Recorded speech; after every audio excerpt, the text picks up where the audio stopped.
ڕێگای سلێمانی بۆ ئیدارەی گەرمیانە کە بەناو قەزای دەربەندیخانە تێدەپەڕێت و ڕۆژانە سەدان ئۆتۆمبیلی گەورە شمەک و کەرەستە بۆ ناوەڕاست و خواروی عێراق و وڵاتانی دراوسێ دەگوازنەوە. چالاکانی شارەکە وێنەی شەقامەکەیان نیشانی زیرەکی دەستکردا بۆ دەربڕینی بۆچوونی خۆی لەسەر خراپی و ئەویش دەڵێ شوێنەکە زیاتر بۆ ڕاوەماسی گونجاوە. والله ئەم جادە هیچی سیارەی نێڕا هەموو ڕۆژە لە سەناعین بەخوا دەبڵ و لەوی و ڕۆتۆوینی سارەکانمان گشتی وێران کردووە.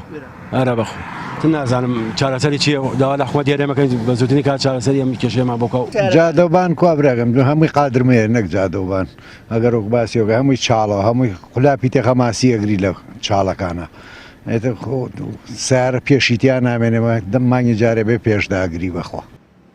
چیمەتۆمان تێکەرار ئاین حساب دوای هەڵی داوە دوای قیریان ئاورد خۆی ئەمە بێت لە ئەساسۆ جوان پاک بکرێتەوە دوایەوە ئەو زفتە هەوای لێدەی ئەو زفتەی لێدەی دوایەوە بێ قیرتاو بکرێت. سوێن بەخوا ئەم شەقامە وێران بووە هەمووی چاڵ و چۆڵیە تەنانەت ڕێکردن و هاتوچۆکردنی ئێمە و دانیشتوانەکەشی زۆر قورس کردووە. سەرۆکی شارەوانی دەربەندیخان دەڵێ ساڵی پێشوو 200 ملیۆن دینارمان لە نۆژەنکردنەوەی ڕێگاکە خەرج کرد بۆ باشترکردنیشی پێویستمان بە 540 ملیۆن دینارە بەڵام وەزارەتی دارایی بە بڕیارێک پارەکەی ڕاگرتووە.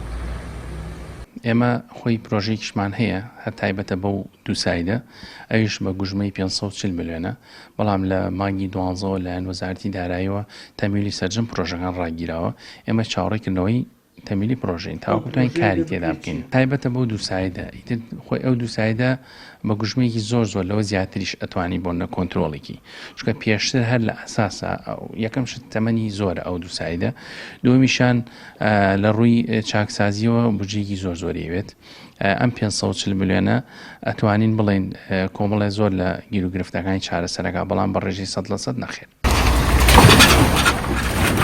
ئەگەر شارەکانی دیکە قەیرانێک یان دوان یەخەی گرت بن ئەوا دەربەندیخان زیاتر لەو ڕێژەیە بەرۆکی گرتون و قوربانی یەکەم و کۆتاییش تەنیا دانیشتوانەکەیەتی.